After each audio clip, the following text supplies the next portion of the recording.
नमस्कार, मैं राकेश मैथमेटिक्स से राकेश सर आपको इस चैनल पर हार्दिक स्वागत और अभिनंदन करता हूं। बच्चों, आप देख रहे हैं क्लास 10वीं एनसीईआरटी पाठ्यक्रम पर आधारित गणित पाठ 1 वास्तविक संख्या रियल नंबर, जिसमें बच्चों हम लोगों ने भाग 8 तक के वीडियो को देखा, जिसमें हम लोगों ने कॉन्सेप्ट के साथ साथ प्रश्नावली 1.1 और 1.2 को भी सोल्व किया। तो बच्चों, इसी क्रम में हम लोग आगे बढ़ते हैं और आगे बढ़ करके हम लोग प्रश्नावली 1.3 को सोल्व करते हैं, जो कि आपका भाग जो है से 9 है। क्या है प्रश्न? पहला प्रश्न क्या है बच्चों? तो सिद्ध कीजिए कि √5 अपरिमेय संख्या है। ध्यान दीजिए बच्चों, सिद्ध कीजिए कि √5 अपरिमेय संख्या है, जो कि बहुत ही मस्ट क्वेश्चन है और हर एक साल ये परीक्षा में पूछे जाते हैं। तो बच्चों, इसको बनाने के लिए कि बहुत ही आसान तरीका आपको बता दे रहे हैं, जो कि ये तो कह रहा है सिद्ध कीजिए कि √5 एक अपरिमेय संख्या है। तो जाहिर सी बात है कि √5 आप भी जानते हैं, हम भी जानते हैं कि √5 एक अपरिमेय संख्या है, लेकिन इसको हम सिद्ध करके दिखाना है बच्चों, क्या आखिर है तो कैसे अपरिमेय है। तो चलिए शुरू करते हैं। यहाँ पे लिखते हैं हल। चलिए, तो हमें लिखेंगे क्या? हमें सिद्ध करना है। हमें सिद्ध क्या करना है? तो हमें सिद्ध करना है कि √5 एक अपरिमेय संख्या है। अपरिमेय संख्या, अपरिमेय संख्या है। आप देख सकते हैं हमें सिद्ध क्या करना, तो हमें सिद्ध करना है कि √5 एक अपरिमेय संख्या है। तो बच्चों, इसको हम विपरीत मान लेते हैं। ऐसा हम लोग मान लेते हैं ना कि यह एक परिमेय संख्या है। हमें सिद्ध करना है कि √5 एक अपरिमेय संख्या है। इसके विपरीत, इसके विपरीत, विपरीत मीन्स क्या होता है बच्चों? उल्टा होता है। इसके विपरीत हम मानते हैं कि √5 एक परिमेय संख्या है। चलिए, इसके विपरीत हम मानते हैं कि √5 एक परिमेय संख्या है। तो चलिए, √5 को मान लिए परिमेय संख्या। हम सभी जानते हैं कि परिमेय संख्या को क्या, √5 को बच्चों परिमेय मान लिए। तो जब ऐसा परिमेय माने तो इसको क्या करेंगे? P/Q के रूप में लिखेंगे, क्योंकि हम जानते हैं कि परिमेय संख्या एक ऐसी संख्या होता है जिसे हम P/Q के रूप में हम लिख सकते हैं, जहां P और Q पूर्णांक होते हैं। जहां P और Q क्या होते हैं? पूर्णांक होते हैं। और Q जो होता है डज नॉट इक्वल टू 0। आपको याद होगा बढ़िया से परिमेय संख्या में कि Q कभी भी 0 के बराबर होता नहीं है। और क्या? तो और क्या होता है? और आपको P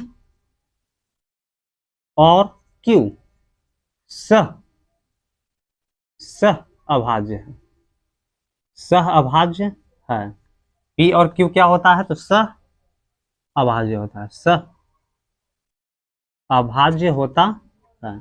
और जो सह अभाज्य किसको कहते हैं? किसको? तो वैसी संख्या, वैसी दो संख्या जिसका मस एक हो, वैसी दो संख्या जिसका मस क्या हो? एक हो, उसे हम सह अभाज्य कह सकते हैं। उसे सह अभाज्य कहते हैं। इसको हम ऐसे भी लिख देते हैं ACF, जिनका ACF P और Q का ACF बच्चों कितना आ जाए? 1 आ जाए। अर्थात परिमेय संख्या वैसी संख्या को बोलते हैं जिसे P/Q के रूप में तो लिख ही सकते हैं।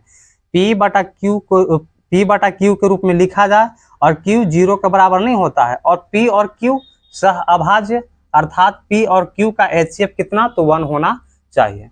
बच्चों, आगे चलते हैं। आगे क्या करते हैं? तो बटा में तो बच्चों यहाँ पे 1 तो लिख सकते हैं, बटा में 1 लिख सकते हैं। चलिए ठीक है। P में बच्चों 1, इसको गुना करते हैं तिरछा तिरछी, तो P में 1 से गुना करेंगे। P में अगर 1 से गुना करेंगे तो P होगा, और √5 को Q से गुना करेंगे तो √5 में अगर Q से गुना करेंगे तो क्या होगा? तो √5 Q होगा। तो जो आगे देखते हैं, तो दोनों तरफ क्या करना है हमें? तो वर्ग करना है। दोनों तरफ क्या करने पर? तो वर्ग करना है। दोनों पर क्या करते हैं? दोनों तरफ वर्ग करते हैं। चलिए, दोनों तरफ का मतलब क्या बच्चों? तो P पर भी वर्ग, और आपको √5 Q जो है ना, इस पर भी क्या करेंगे? वर्ग। अर्थात वर्ग का मतलब पावर 2 होता है। अगर घन कहता तो पावर बच्चों क्या होता है? 3, लेकिन यहाँ वर्ग कह रहा है तो इसलिए पावर कितना किए हैं? 2 किए हैं। P² बराबर, √5 क्यू, तो √5 क्यू जो आप देख रहे हैं स्क्वायर तो 2 बार लिखेंगे, चलिए 2 बार हम लिख दिए √5 क्यू। पी स्क्वायर बराबर √5 में √5 से गुना करें तो 5 में 5 से गुना करेंगे तो 25, वर्गमूल रूट है तो रूट कर देंगे, गुने क्यू में क्यू से गुना करेंगे तो क्या हो जाएगा, क्यू स्क्वायर होगा। पी स्क्वायर बराबर 25 का वर्गमूल कितना 5 और क्यू स्क्वायर का आपका क्यू स्क्वायर हो जाएगा। बच्चों इसको ऐसा मान लेते समीकरण 1 है, इसको पी स्क्वायर के मान जो आएगा उसको हम लोग मान लेंगे समीकरण 1, जो कि पी स्क्वायर बराबर 5 क्यू स्क्वायर आया है। आगे अब यहां ध्यान से देखते हैं, चूंकि पी स्क्वायर 5 से विभाज्य है, 5 से विभाज्य है, 5 से विभाज्य है। बच्चों यहाँ पे आपको देखना है क्या पी स्क्वायर 5 से विभाज्य है क्या। अच्छा यहाँ पे देखिए क्या दिया है, दिया है पी स्क्वायर बराबर 5 क्यू स्क्वायर। तो आप बच्चों यहाँ पे देखिए आपकी 5 जो गुना में है, अगर गुना में है और बराबर से इधर आता है तो आप देख सकते हैं कि कहाँ 5 जाएगा तो कहाँ जाएगा, तो नीचे आएगा, पी स्क्वायर के नीचे आएगा, मतलब गुना में था इधर आया तो क्या हो गया, भाग में हो गया। तो आप देख सकते हैं लिखे क्या है, पी स्क्वायर 5 से विभाज्य है, तो आप देख सकते हैं पी स्क्वायर 5 से क्या है विभाज्य है। चूंकि पी स्क्वायर जब 5 से विभाज्य है इसलिए पी भी 5 से विभाज्य हो गया, पी भी 5 से क्या हो गया विभाज्य होगा, विभाज्य होगा। देख सकते हैं पी स्क्वायर जब 5 से विभाज्य है तो आप थोड़ा सा सोचिए कि जब पी स्क्वायर 5 से कट जाएगा तो क्या पी 5 से नहीं कटेगा, बिल्कुल कटेगा। अच्छा मान लेते हैं पी के जगह पे कोई संख्या पी बराबर मान लेते हैं कि 5 हम रख लेते हैं, ठीक है। अच्छा अब बोल रहा है क्या कि पी स्क्वायर 5 से कट जाएगा, विभाज्य का मतलब क्या कट जाएगा। चलिए तो इसको देखते हैं, पी स्क्वायर बोल रहा है तो पी स्क्वायर बोल रहा है तो पी के जगह पे 5 रखते हैं, तो 5 गुने 5 कर विभाज्य कितना से विभाज्य है, 5 से विभाज्य है, तो 5 पचे 25, आपको 5 कट गया, कितना बार में कट गया 5 बार में कट गया। तो क्या पी स्क्वायर हम दिखा दिए कि 5 से विभाज्य है, पी स्क्वायर 5 से विभाज्य है, कोई भी संख्या रख लेंगे तो क्या पी भी 5 से विभाज्य है, ये भी देख लेते हैं। तो पी के जगह पे आप 5 रखे हैं तो यहाँ पे पी, तो पी का मान कितना रखना 5 रखना है, तो 5 को 5 से भाग देंगे कितना बार में 1, अर्थात अगर पी स्क्वायर संख्या अगर पी स्क्वायर 5 से विभाज्य है तो जाहिर सी बात है कि पी भी 5 से विभाज्य हो गया। इसी क्रम में आगे बढ़ते हैं और जगह को कमी को देखते हुए इसको हम लोग साफ करते हैं। लिखते हैं माना कि P बराबर 5R। चलिए बच्चों सब इस तरह का प्रश्न जो भी पूछेगा कि सिद्ध करें कि √2 एक अपरिमेय संख्या है, सिद्ध करें कि √3 एक अपरिमेय संख्या है, √5 एक अपरिमेय संख्या, √7 एक अपरिमेय संख्या है, तो आपको यहाँ पे मानना ही पड़ेगा, माना कि P बराबर 5R।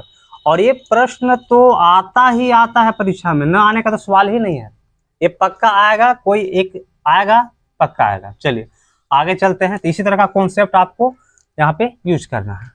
यहाँ बच्चों लिखते हैं कि दोनों ओर वर्क करने पर, दोनों ओर क्या करते हैं, यहाँ भी क्या करते हैं वर्क करते हैं। दोनों ओर का मतलब दोनों तरफ, यानी कि बराबर के एने भी और बराबर के उधर भी, तो बराबर के इधर P है और बराबर के उधर क्या है तो 5R है। वर्क करना है तो वर्क में पावर कितना तो 2, पावर कितना तो 2 लगाना है, 5R के भी पावर कितना 2। चलिए पी स्क्वायर बराबर 5R को बच्चों कितना बार लिखेंगे 2 बार लिखेंगे, चलिए लिख दिए। पी स्क्वायर बराबर 5 में 5 से गुना तो 5 5 कितना हुआ 25 आपको हुआ, और यहाँ पे R में R से गुना होगा तो R स्क्वायर। चलिए हाँ तो यहाँ पे क्या करेंगे तो पी स्क्वायर के मान को रखने पर, हाँ पी स्क्वायर के मान को रखने पर बच्चों आप देख सकते हैं, आप पीछे थोड़ा वीडियो को करके आप देखिएगा, हमने यहाँ पे पी स्क्वायर का कुछ मान लाया था। पी स्क्वायर का जो मान लाए थे हम, क्या लाए थे वो आपको लाए थे 5Q स्क्वायर था। आप देख लीजिए पी स्क्वायर बराबर 5Q स्क्वायर था, तो पी स्क्वायर के जगह पे हम क्या कर देंगे तो 5Q स्क्वायर, पी स्क्वायर के जगह पे 5Q स्क्वायर बराबर है तो बराबर कर दिए, 25 का 25 हो गया, R स्क्वायर का R स्क्वायर हो गया। चलिए आगे चलते हैं। चलिए बच्चों यहाँ पे Q स्क्वायर को बाहर करेंगे, 5 गुना में है, बराबर से इधर तो भाग में हो जाएगा, 25r² है, और ये 5 गुना में इधर आएगा तो भाग में। चलिए, क्या 5 से 25 कट जाएगा? बिल्कुल कट जाएगा। कितना बार में कटेगा? तो 5 बार में आपको कट जाएगा। तो क्यू² का क्यू² या तो क्या भाग में, अगर क्यू² को बाहर करते हैं तो 25r², तो 5 गुना में इधर आएगा तो क्या हो जाएगा? तो भाग में हो जाएगा। चलिए, 5 से 25 कट जाएगा तो कितना बार में कटेगा? बिल्कुल कटेगा। कितना बार में? तो 5 बार में। तो क्यू² बराबर 5r²। चलिए आगे चलते हैं। चलिए, यहाँ भी लिखेंगे क्या? चूंकि क्यू² 5 से विभाज्य है, क्यू² 5 से विभाज्य है, क्यू² 5 से विभाज्य मैंने कट जा रहा है, तो क्यू भी क्या होगा? तो क्यू भी क्या होगा? क्यू भी 5 से क्या है? तो विभाज्य हो जाएगा। 5 से क्या होगा? विभाज्य होगा। अच्छा, कैसे? आप देख सकते हैं कि ये आपको है क्यू² बराबर क्या है? तो 5r² है, तो 5 गुना में है तो बराबर से इधर आएगा तो क्या हो जाएगा? भाग में होगा कि नहीं होगा? बिल्कुल होगा भाग में। एक क्यू² है, आपको ये हो गया r² का r²। तो क्यू² 5 से विभाज्य, क्यू² 5 से विभाज्य, क्यू² 5 से विभाज्य है, तो जब क्यू² 5 से विभाज्य है तो क्यू भी क्या होगा? तो 5 से विभाज्य होगा। चलिए आगे चलते हैं। तो आगे चलने में देखते हैं आगे चलकर क्या होता है। सबसे पहले तो p² का मान लाए थे। क्या मान लाए थे? तो 5q²। ऐसा बात, इसको मान लेते हैं समीकरण 1। इसके बाद आप लाए हैं क्यू² का मान, और क्यू² का जो मान मेरे पास आया है वो क्या आया है? तो 5r²। ये समीकरण, इसको क्या मान लेते हैं? इसको समीकरण हम 2 मान लेते हैं। चलिए तो लिखते हैं आगे समीकरण 1 और 2 से। क्या बच्चों लिखते हैं? समीकरण 1 और किससे? समीकरण 1 और 2 से चलते हैं। तो 1 और 2 से चलने के बाद चूंकि क्या लिखेंगे कि P और Q, P और क्या? Q, P और Q दोनों 5 से विभाज्य है। 5 से क्या है? विभाज्य है। इसलिए HCF P और Q का अगर महत्तम निकालते हैं, P और Q का महत्तम निकालते हैं तो क्या हुआ है? 1 के बराबर आएगा? तो बिल्कुल भी नहीं आएगा। जब P भी 5 से विभाज्य हो रहा है और Q भी 5 से विभाज्य हो रहा है तो कभी भी उसका महत्तम जो है 1 आने वाला नहीं है। अतः हमारा मानना गलत था। अतः हमारा मानना क्या था? गलत है।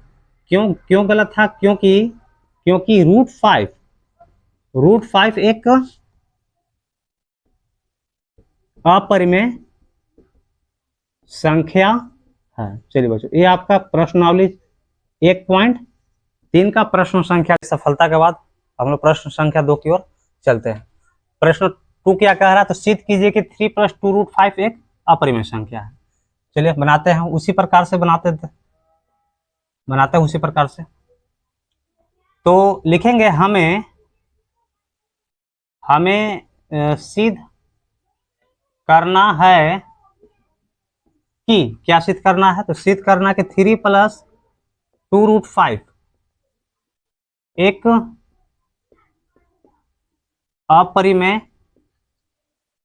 अपरिमेय संख्या है। और इसके विपरीत क्या मानते हैं? तो इसके विपरीत हम मानते हैं कि 3 + 2 √5 एक परिमेय संख्या है।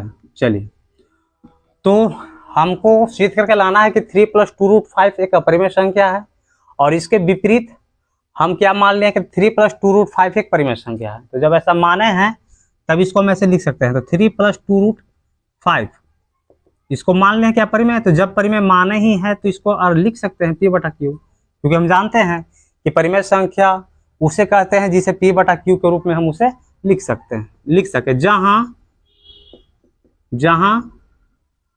Q नॉट इक्वल टू 0 और P और Q सह अभाज्य होते हैं। और ये भी बता चुके हैं कि सह अभाज्य किसे कहते हैं, तो जिसका HCF अर्थात P का और Q का HCF कितना आ जाए, तो 1 आ जाए, उसे सह अभाज्य संख्या कहते हैं। चलिए 3 + 2√5 लाना है क्या, तो अपरिमेय संख्या के रूप में हम इसको लाना है। तो इस तरह का क्वेश्चन बच्चों ध्यान देना, इस तरह के क्वेश्चन में कि √5 जो है ना, √5 को इधर रखेंगे, बाकी जितने भी संख्या सबको उधर हम ले जाएंगे। तो लिखेंगे क्या, 2√5 को बाहर कर दिया तो P/Q, ये 3+ में इधर आएगा तो क्या हुआ, तो माइनस में। देख सकते हैं 2√5 को बाहर किए हैं, 3 आपको प्लस में है, बराबर से इधर आएगा तो क्या हो जाएगा, माइनस में हो जाएगा। आप यहाँ पे देख सकते हैं P/Q जो कि क्या था, परिमेय माने थे, P/Q क्या माने हैं, परिमेय माने हैं। तो ध्यान दीजिए, परिमेय संख्या और परिमेय संख्या को जोड़ते हैं तो हमें क्या प्राप्त होता है, तो परिमेय ही प्राप्त होता है। अगर परिमेय संख्या को घटाते हैं, घटाने के बाद भी परिमेय ही प्राप्त होता है। अगर परिमेय संख्या और परिमेय संख्या के बीच में गुना करते हैं तो बच्चों क्या प्राप्त होता है, परिमेय ही प्राप्त होता है। और परिमेय संख्या और अपरिमेय संख्या परिमेय संख्या और परिमेय संख्या को भाग देंगे तो भी परिमेय ही प्राप्त होता है। तो आप देख सकते हैं P/Q क्या है, परिमेय है, और ये -3 ये भी क्या परिमेय है, P/Q भी परिमेय है और 3 भी क्या है, परिमेय है। तो परिमेय संख्या और 3 परिमेय, तो परिमेय संख्या और परिमेय संख्या का अंतर क्या, परिमेय, मतलब अभी तक ये क्या है, परिमेय है। आगे चलते हैं, √5 को बच्चों बाहर करते हैं तो आपको P/Q है, -3 है, तो आप देख सकते हैं गुना में है, तो आपको गुना बराबर से इधर आएगा तो क्या हो जाएगा, भाग में होगा। चलिए इसको मान लेते हैं, समीकरण हम 1 मान लेते हैं, क्योंकि P/Q -3/2, P/Q -3/2 एक परिमेय है, ये क्या है, परिमेय संख्या। बच्चों इसको परिमेय हम क्यों कह रहे हैं, अब देख लीजिए, P/Q जो कि P/Q क्या है, तो परिमेय है, और 3 भी क्या है, परिमेय है। तो परिमेय संख्या और परिमेय संख्या का अंतर क्या, परिमेय होता है। लेकिन जब P/Q -3 परिमेय संख्या है और बट्टा में 2 है, अर्थात 2 से भाग दिए हैं, तो परिमेय संख्या और परिमेय संख्या, तो P/Q -3 परिमेय संख्या है और 2 भी क्या, परिमेय संख्या है। तो परिमेय संख्या को यहाँ आप देखिए, इतना देखिए, ये परिमेय संख्या है, तो परिमेय संख्या को जब हम परिमेय संख्या से भाग देते हैं तो हमें कौन सी संख्या प्राप्त होता है, तो परिमेय संख्या ही प्राप्त होता है। इसीलिए हम लिखे हैं कि P/Q -3/2 जो है एक परिमेय संख्या है। और √5 एक क्या है, √5 एक अपरिमेय संख्या, जो कि हम प्रश्न संख्या 1 में ही इसको हम सिद्ध करके दिखा दिए कि √5 एक अपरिमेय संख्या है, एक अपरिमेय संख्या है। इसलिए बच्चों, इसलिए क्या √5 जो है वो P/Q -3/2 के बराबर होगा क्या, आप बढ़िया से देख लीजिए, ये √5 है और आपको इधर में P/Q -3/2 है, तो कभी बराबर हो सकता है, तो बिल्कुल भी नहीं होगा। क्यों नहीं होगा, क्योंकि √5 एक क्या, √5 जो है क्या है, √5 जो है अपरिमेय संख्या है, जबकि P/Q -3/2 जो है परिमेय संख्या है। इसीलिए ये अपरिमेय है, देख लीजिए, ये जो अपरिमेय संख्या, ये जो आपको जो है क्या है, ये आपको परिमेय संख्या है। तो ये अपरिमेय और ये परिमेय तो कभी भी एक दूसरे से बराबर यह नहीं हो सकता है। अतः लिख देंगे, अतः हमारा मानना गलत था। क्यों गलत था, क्योंकि 3 + 2√5 एक अपरिमेय संख्या है। अगर यह परिमेय रहता तो दोनों बराबर आ जाता, लेकिन दोनों बराबर नहीं है, तो दोनों बराबर नहीं है अर्थात ये क्या है, तो अपरिमेय संख्या है। इस तरह से बच्चों हम लोगों ने प्रश्न संख्या 2 को भी हम लोग ने, तो इसी तरह से बच्चों हम लोग पढ़ रहे थे भाग 9 प्रश्नावली 1.3 प्रश्न संख्या 1 और 2।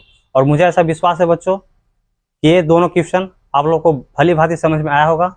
तो जुड़े रहे राकेश मैथमेटिक्स के साथ। तब तक के लिए धन्यवाद। आपका दिन शुभ हो।